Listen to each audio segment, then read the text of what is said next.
Hello, this is the second segment of What is Get Safe. And to be more specific, in this segment, we are going to go over what would I learn in Get Safe. And hopefully, this will help with potential students making a decision about whether they want to pursue the training or not, especially whenever the question comes up, as it should, of what do you teach, or what am I going to be learning, or whatever. And so I'm hoping that in the first segment, when I went over what we're not, that sort of helps some people make decisions on what they want to learn or whatever, especially whenever that we talk about what we don't do, like for instance the high line kicking and things like that. But in this segment, there's four major areas we're going to cover that Get Safe addresses and all that for its students. The first one is character development, and even though this is not a physical skill, this is still crucial to us as far as what our students need to learn. Because in all honesty, the elements of character play a huge role in the mental and emotional aspects of survival, both in the worst case and the best case scenarios. So we take time in each stage of training to look at different personal characteristics and seek understanding and how to improve them. These include things such as compassion, enthusiasm, or peacekeeping. Anyways, the second portion of this would be the self-defense. Now, whenever I talk about self-defense, I am referring to the non-physical side of the self-protect, or excuse me, the survival or self-preservation aspect. Self-defense side would be like how to try to avoid the physical side of the conflict in the first place. This is de-escalation, evasion, how, and looking for the signs of knowing whenever a predator is looking to engage, or maybe more than one, and they're trying to position themselves where they can surround you. The color codes of awareness, tactics that you can use in public, whether you're in a vehicle, whether you're walking, whatever it is. Self-defense is covering all the aspects that would be making it more of the non-physical side of the training. And we start immediately at the beginning of that with the mindset of why learning self protection or self defense at all is relevant and critical. Excuse me.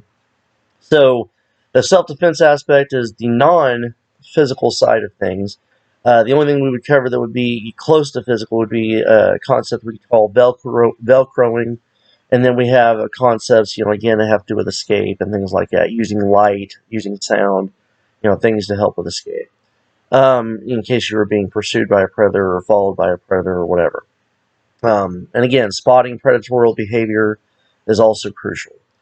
We're next going to be looking at the aspects of the self-protection realm. Now, the training itself begins with everyday postures and concepts or postures that would be in a conflict or prior to a conflict. A lot of times it could be postures that people would take while they're having a conversation, standing in line, looking at their phone. And, so a lot of these postures are meant to become habitual and allow a person to be able to protect themselves even if they were caught off guard if possible, or to be able to initiate some kind of defense from these postures.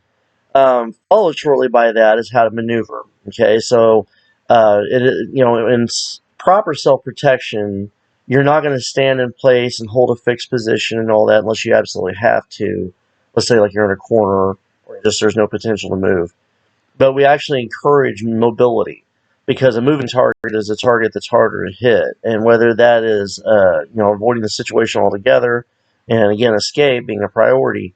But if the physical engagement begins, then mobility is still crucial, because the defender is going to have to decide when they have an opportunity to escape to do so, but also a defender is going to have to be able to know when to engage if they have to. Because sometimes, unfortunately, engagement, as in closing the gap and connecting with the adversary, sometimes that's the only way you're going to end the engagement, because they're not going to stop. And especially whenever their mindset is on an objective and they're fixed on that, then you may have to engage them in order to end the conflict. That's the nature of a true conflict. And if you're wanting to not stay on the defense and hope you survive, you're going to have to go on the offense, and that starts with maneuvering in order to bridge the gap and control your adversary, especially if they have a weapon. So anyway, after we learn the maneuvers and that portion of training, we look at the technical training side and all that. And this is the literal aspects of the physical conflict. This includes abduction prevention techniques, and this can also include how not to get put into a vehicle. It also includes if you do get put into a vehicle, what do you do?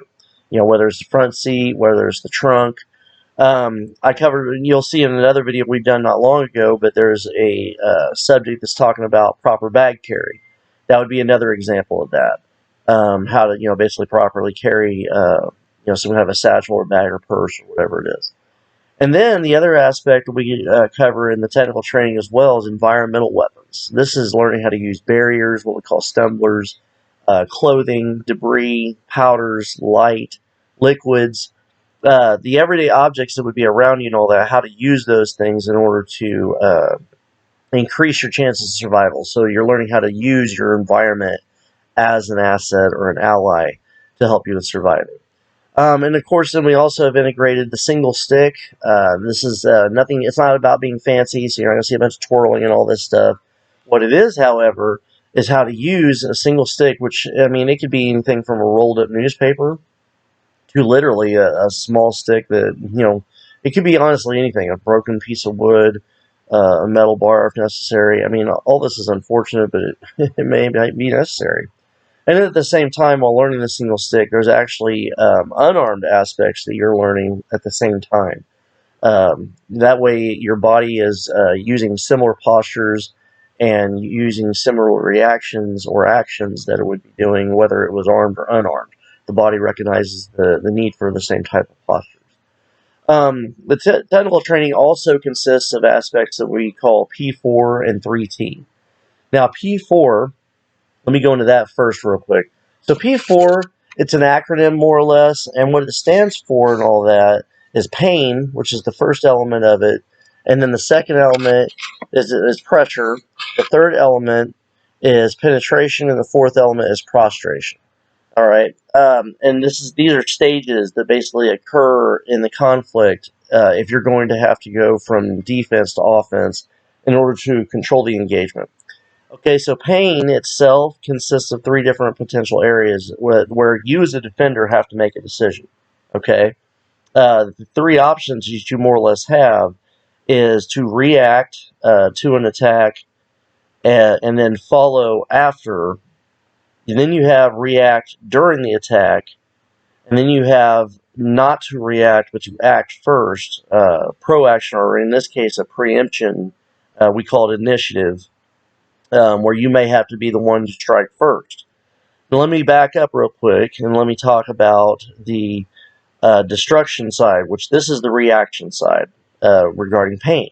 Okay, so remember, the whole concept of pain is not to punish the individual because they have dared to confront you or challenged you or threaten your life or whatever. The primary concept of pain is first priority is enough to create a response to get an escape available. You poke a person in the eye while they're doing this and covering their face and all that, and they're focused on what just happened to their eye. This provides an opportunity for escape. That would be an example of a pain concept. But the first part of the pain concept has got to do with destruction. Now, what we mean by that is and then remember, this first one regarding destruction is our response. This is a reaction to an attack, not simultaneously responding and not going first, but they attack us, and this is something we do in response. So whatever we mean by destructions is using parts of our body that are naturally more devastating, even if they're not intended to be. Like, for instance, the tip of your elbow, okay? Your knee if necessary, but definitely your elbows play a vital role in destructions. And what we mean by that is, so a person is wanting to punch you in the face or whatever they're doing, and you're positioning your arms in such a fashion that whenever they attempt to hit your face, they're most likely to make contact with your elbow.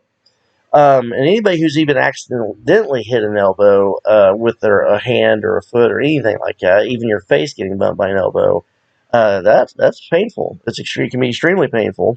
And when someone is throwing a punch at you or even a kick, and with the intent to harm you, and they're coming in with full speed and pressure and everything else, Them crashing their hand into your elbow and all that, that's likely to discourage them from throwing another attack like that. I mean, it may be a delayed reaction, obviously because of adrenaline and other stuff.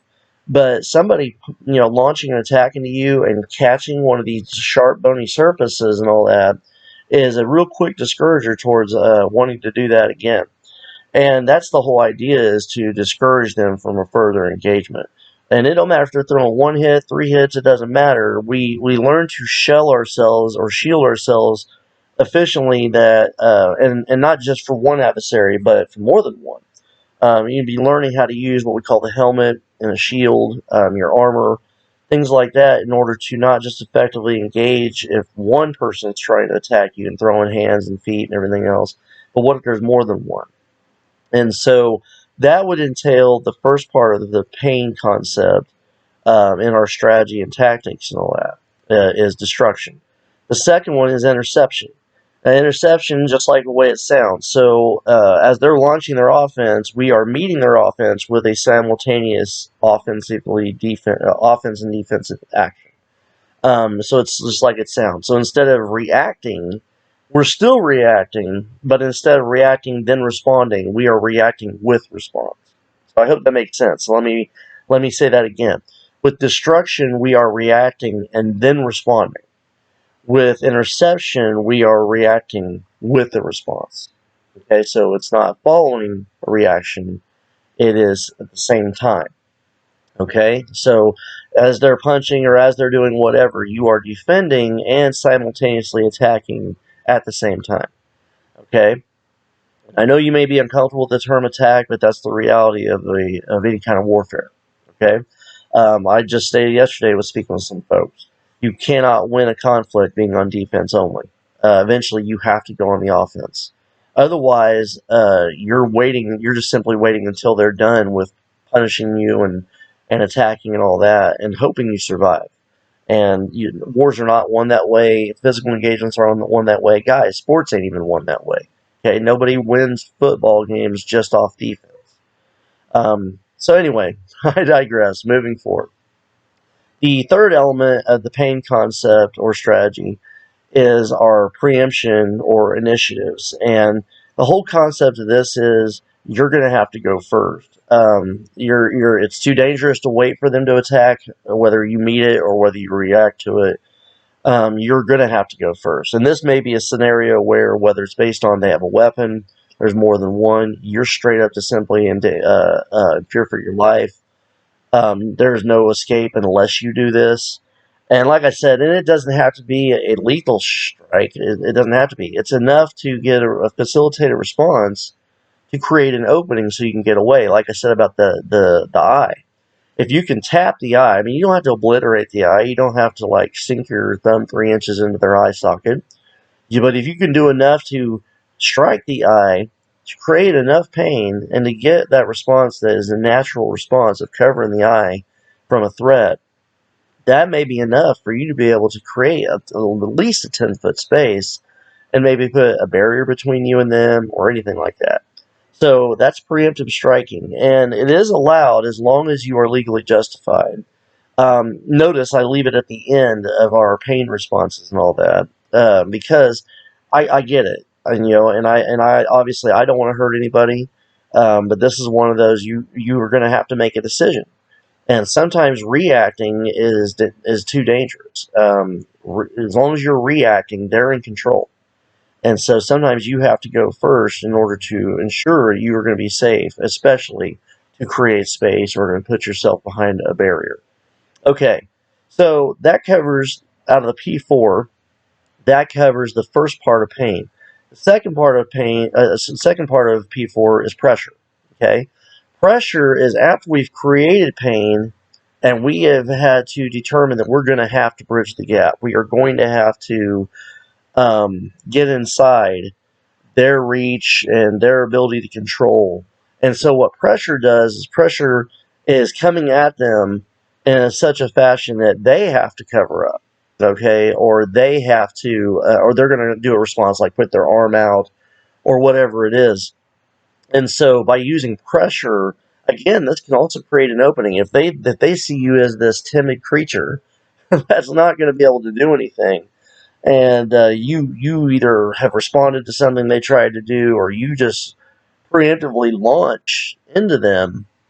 You may come in, and let's say you tap the eye, and then you're following up, and just your hands going crazy, and there's like, oh my, they're covering up and doing all this. That's the whole idea of pressure, because again, while they're covered up, especially covering their face, and if they can't see you, that means they don't see you leaving. They don't see you exiting. And if you can do that quickly, that gives you, again, an opportunity for escape, to create a barrier, get help, whatever it is, create a scene, whatever it is. So, again, pressure is shifting very quickly from defense to an offensive mindset in order to create an opening. Okay? Now, pressure can lead to the third component, which out of the P4 and all that is penetration. We call it penetration for a reason, because this is where we use pressure to bridge the gap between us and the adversary, and then we're going to make what we call a connection. This is grabbing them in some sense, whether it's by the neck, whether it's by the shoulder and the arm. So whatever it is, it's our way of getting a contact made where we can control the individual and all that, and then go from there.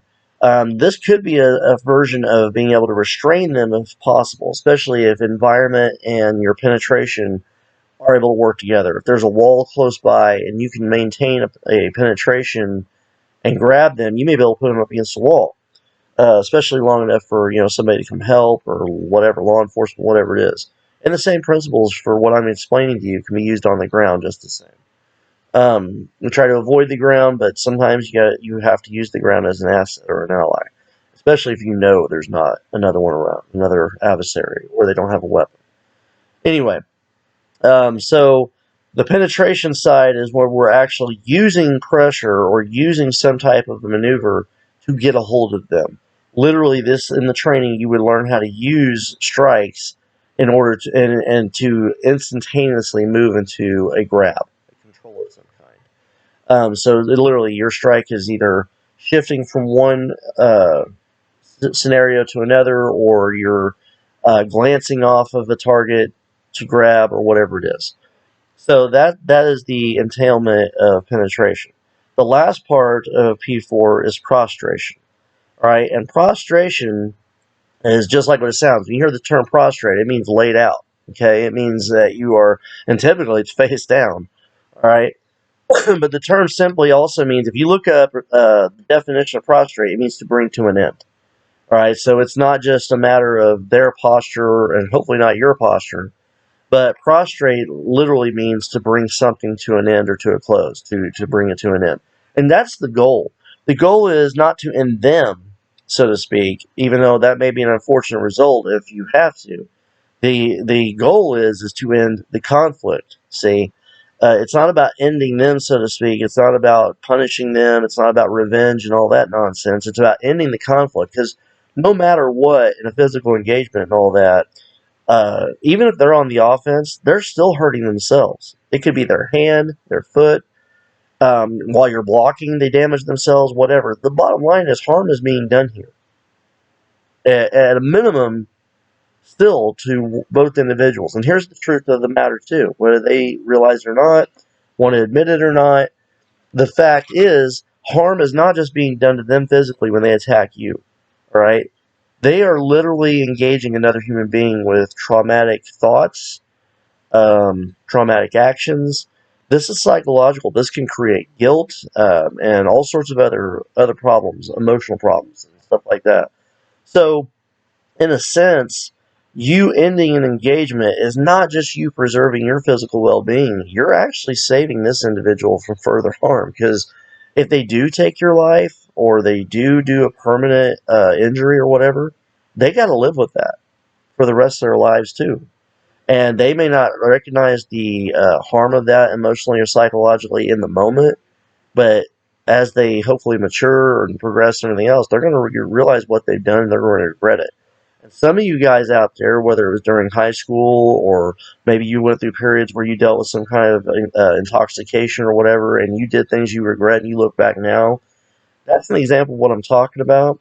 And I know this because I went through a period where I had went from being a victim to the victimizer. I got tired of being bullied, so I started becoming a bully. And to this day, I can remember individuals that I hurt, that I did things to in order to make myself look good, to prove a point, to send a message that I didn't want to be messed with anymore. And I still deal with that today because that wasn't the right response. It wasn't the right way to deal with it. And so I still deal with that. So anyway, prostration is once we have gained ground and we have controlled the individual, this is how to end the conflict. Okay, whether it's using strikes or whatever it is. And sometimes we can go immediately from pain to prostration. It may take you. Sometimes you can get one shot. All right, one shot in the pain phase, where if you had to hit first or whatever, and that may go straight to prostration and all that, and that may be it.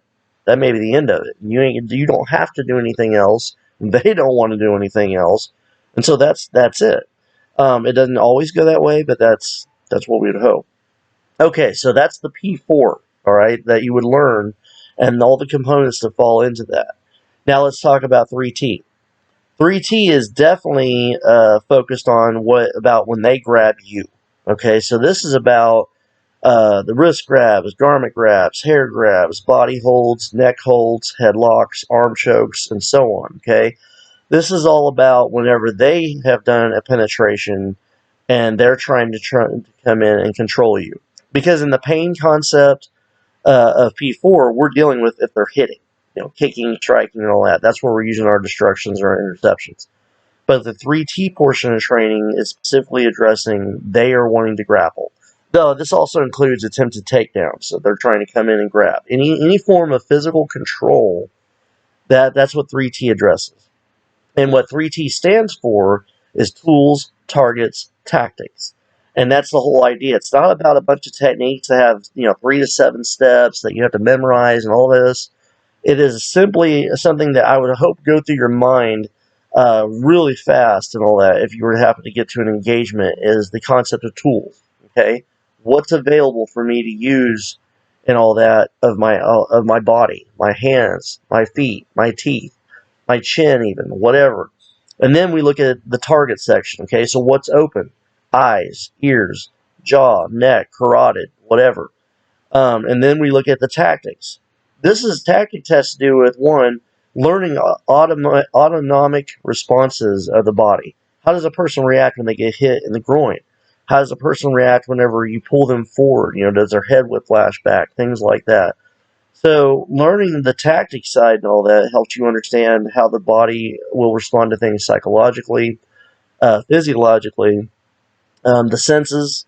For instance, the fact that if you tap somebody on the eye, how's the body react to that? If a person gets hit in the nose, how does the body react to that?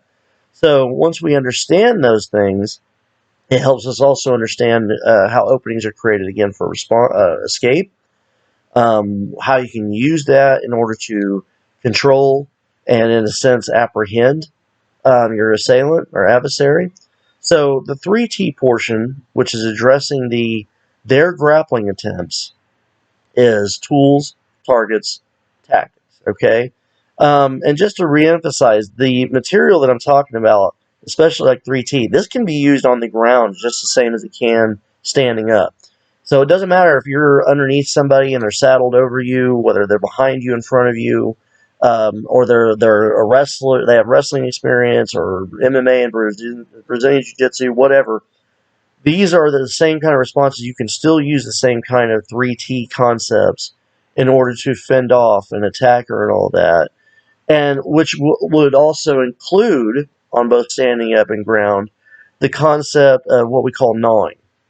And gnawing is, I'm not messing around. I am not wasting time with trying to out grapple, and especially a larger assailant. Because chances are, guys, if somebody's approaching you and they see you as a soft target, is because they know they have some kind of a superior advantage over you, and typically that's something to do with height, or weight, a weapon, shock.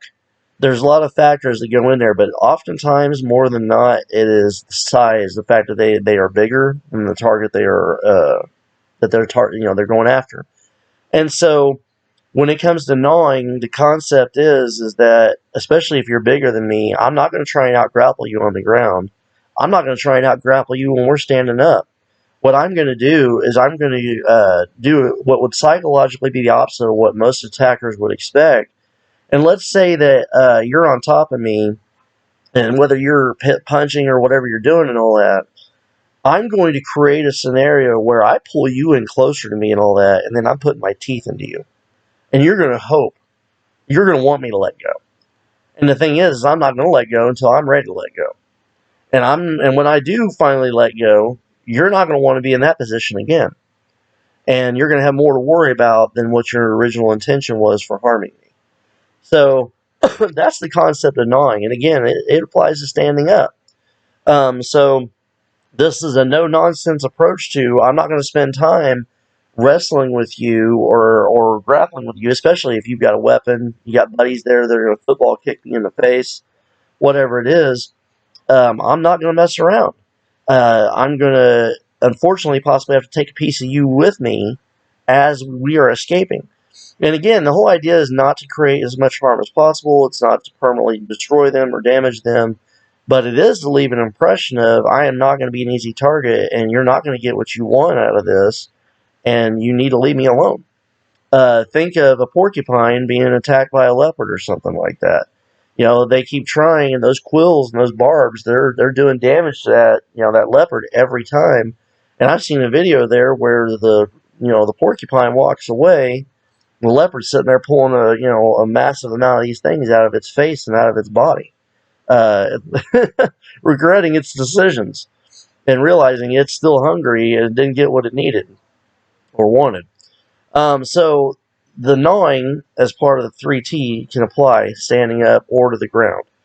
Okay, guys, so eventually in the Get Safe program and all that, we look at primary targets, obviously. That's what the G.E.T stands for, is groin, eyes, throat. However, we're not naive. We recognize that doesn't always work that way and that there are other targets that are available, and that's where SAFE comes in. SAFE, we're looking at what even could be secondary targets: the carotid, the ears, and the torso, sternum, even the thighs. So they're secondary targets as well. We just recognize that the groin and the eyes and the throat are some of the most sensitive targets of the human body. It doesn't matter who you are, and and everybody knows that. That's why they wear goggles or eye protection when they have a job, or throat protection for this or that, even the ears and so forth. So, and it is near impossible. I'm not going to say completely impossible. Now, the bottom line is there is no way to condition the eye for a finger to be pushed into it. Okay, I don't care whether you're in Shaolin or not, because one way or another, damage is going to get done. Now, yes, I've seen stuff where the groin and the throat and all that are conditioned or whatever, but the bottom line is the eye doesn't work that way. And it doesn't heal the same way as other parts of the body do either. It takes longer, if ever, sometimes, especially the older you get. So we're not naive to secondary targets as well, but that's what the G.E.T, and Get Safe stands for, is groin, eyes, throat.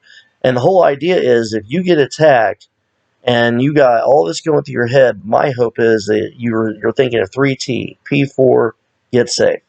If there's nothing else that you get as far as memory, at the least you remember those things, because those things are going to remind you groin, eyes, throat. And so that's the idea, is the less thought as possible, but you're maintaining your mentality and your emotions and physically doing what's necessary to keep yourself alive. So the other part of obviously the Get Safe is the other portions we talked about. Safety or preservation is not just a matter of physical, but it's also a matter of mental and emotional. Matter of fact, you can be in the greatest shape of your life. You can be a professional athlete and all that. But when you're in the worst case scenario, survival and all that, if you're not mentally or emotionally able to engage that, then the physicality doesn't matter. You're going to die, okay, or you're going to suffer seriously. And proof of that is it's happened, and sadly, before. Professional athletes, or even college level amateur athletes, have been put in bad survival situations to the point where they even had to eat each other. All right, that's historical fact.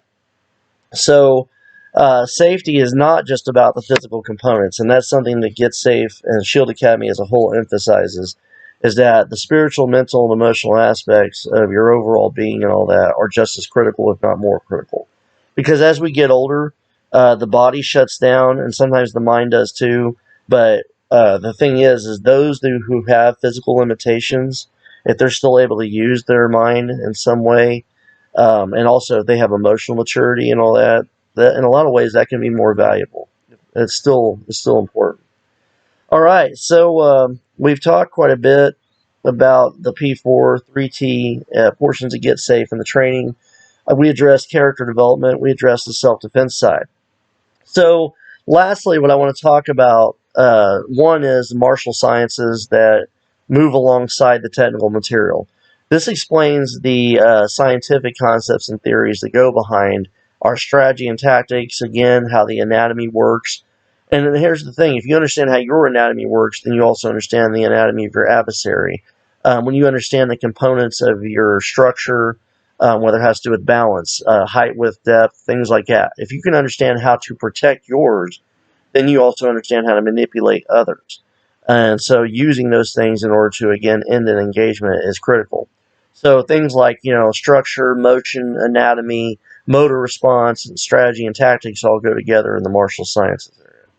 And then finally, I'm going to address high energy drills. And the high energy drills are a combination of all these things that are brought together. Ultimately, high energy drills are the closest you can get to a real scenario. We introduce them pieces at a time, everything from cell phone drills to the straight out closest version of sparring that we can get without hurting each other. Because again, we're not training for competition and all that. We're training for real life conflicts. And so we're not, again, intending on hurting one another. We use safety gear and everything else, pads and all that good stuff.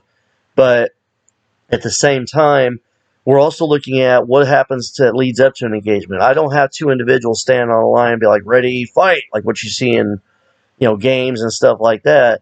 Instead, Get Safe is focused on what happens when you're approached and they're asking you questions and all of a sudden they're throwing something at you, or the scenarios. There's multiple scenarios you can use. You're getting out of your car and a guy next to you and all that hits his car door into your car, and it starts an engagement. I mean, there's different scenarios that you can think of here. You're trying to get into the front door of your house and somebody's approaching you from behind and all that. I mean, there's a there's different scenarios that can be created here. And we use the high energy drills to help people be acclimated to their psychomotor and emotional response. And literally, emotional climate training is what we call that. And this is, well, how does your body react whenever it's afraid or feels threatened? Because some people have no clue. And the idea is to learn what that is and then start learning how to use that. Okay, how to tap into that adrenaline for your benefit instead of for your demise. Because some people, when the adrenaline dump occurs and all that, they go into a shutdown mode and all that, and more or less helping the adversary end them or get whatever it is they're wanting from them. And our goal is to turn that around and change that response to either a flight or fight response, not comply and not freeze. Unless compliance can be okay depending on the circumstances. And that I'm not going to go into that right now, but just know there is a time to comply, and there's obviously a time not to. But we'll go into that. That's part of the training, right? Is when it might be a good idea to comply or not. There's more to it. It isn't cut and dry, so it takes training. All right, so high energy drills, they bring the elements of character development such as courage, strength, things like that together with physical conditioning, technical ability, and then of course the mindset and attitudes and the psychological side of the training a lot. So high energy drills is literally like I can almost call them pressure tests. I know someone else they call them pressure drills. It's just people don't like the word test. But ultimately, they are a type of pressure test. And when we do sparring type scenarios, we even call them games. You're on the bottom, the guy's on the top. The goal is there to keep you where you don't want to be. Right? Your goal is to get out of where you don't want to be. All right. And again, when it comes to gnawing and the rest of it, like I said, we use safety for that, common sense. Safety is definitely important to us in Shield Academy. We don't just throw people in and hitting each other and all that nonsense. I understand there's other schools out there that might do stuff like that. We don't operate that way. As a matter of fact, I don't like the concept of students sparring and getting into any kind of a physical conflict until I know they have the proper tools that are necessary to do so.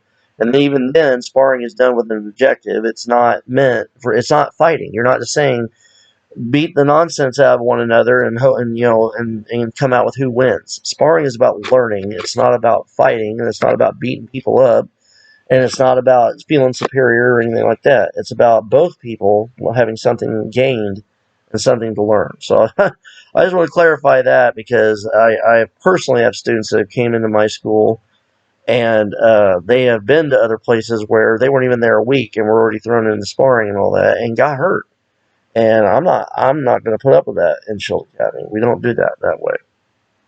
So more aspects are introduced in the training once a student does reach advanced levels. For instance, dealing with weaponry, disarms, things like that. When they do have to take down an adversary, because we don't emphasize a lot on throws until advanced levels because of one between there's a threat to that as you as a defender with intentionally taking your adversary to the ground with you, or the risking them being able to take you to the ground with them.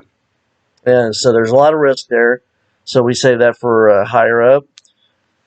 So anyway, it's vital for students to understand that very little of the get safe training and all that can be successfully done alone.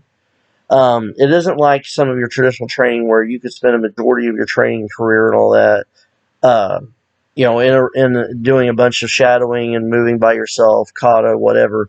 Those are good things. They have reasons for why they're done. But essentially, if you are learning to fight off another individual or to have to engage another individual, then it requires practice with another individual. You can't do groundwork without somebody, especially that's not providing resistance of any kind. You have nothing to gain by trying to work only by yourself. So you've got to have partners. You've got to have at least one partner. But in Shield Academy, for you to be able to move up in your training, especially with Get Safe, you have to have multiple partners to work with you. Because again, our goal is not just to help you learn how to engage one, but to how to engage more than one. And that's not just for physical reasons, that's a psychological thing. Because all of you, I'm sure, who watch this video, don't just deal with what life throws at you, usually one thing at a time. It's usually coming at you from different directions, okay? And sadly, there's some physical altercations. That's how it will do. And so, again, the idea is you may not win an altercation. The truth of the matter is to survive the altercation. And if that means 3 people attacking you and you can walk away with it with as little injury as possible, that's what it means. All right, so now that I've emphasized on that, I really hope that with elaborating on what you would learn in the training, and again, there's physical training involved, but it's not a priority. But I would add it as some additional material, attribute development, like balance, coordination, focus, all that. We integrate that in the training, but it's not as heavily focused on in the Get Safe program. Now, again, all this stuff I've been talking about, folks, has been meant for the adult side of the Shield Academy curriculum in the Get Safe program. Remember, the children have their own version of the program. They have the Lion-Hearted Lambs program, which is a lot like Get Safe, but for children dealing with adult predators. And then they have the Laser program, okay? Less aggressive, still effective responses. And that's dealing with like the bullying and stuff like that. So I hope these 2 videos have been extremely helpful and thorough to help someone make an informed decision about their training goals and whether you feel like Shield Academy and Get Safe is for you. And again, you may not want to engage the training or whatever, but you may know someone who does. And the bottom line is that one way or another down the line, essentially someone's life could depend on it, whether it's how they feel emotionally, what they have to deal with physically. Because our goal is not just to build someone up. It's not about fighting. It's about survival. And when I say survival, I mean conquering a life adversary. And that can be anything from an unfortunate occurrence that happens in everyday living with your car, which I know a lot about, or a bully at work or whatever it is, to a life-threatening scenario by more than one or more than one attacker. So there's a lot more to Shield Academy than what a lot of people would perceive on the surface. Again, we're not about just martial arts and all that. Get Safe is not about fighting. It's not about impressing other people. It's not about using aggression to get what you want. It's about survival. So again, I thank you for your attention and watching this video. I would ask you to share.